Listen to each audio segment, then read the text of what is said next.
صدر ٹرمپ نے عرب ممالک کا دورہ کیا ہے، اس کے بعد نہ صرف مشرق وسطیٰ مڈل ایسٹ کی صورتحال میں تیزی سے چینجنگ آ رہی ہے، بلکہ اس کے ساتھ ساتھ اس کے اثرات ہندوستان اور پاکستان پر بھی پڑ رہے ہیں۔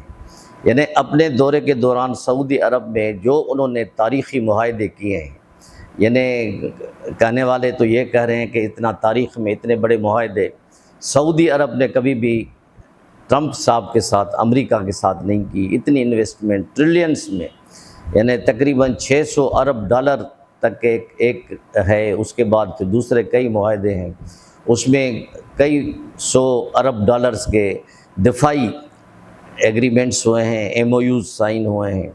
اس کے بعد پھر آج کل وہ قطر میں ہیں، کل وہ قطر پہنچے ہیں اور آج وہ یو اے ای کے دورے پہ جائیں گے۔ مطلب کہ اس پورے خطے میں اس نے چاہتے ہوئے یا نہ چاہتے ہوئے اسرائیل کو نظر انداز کیا۔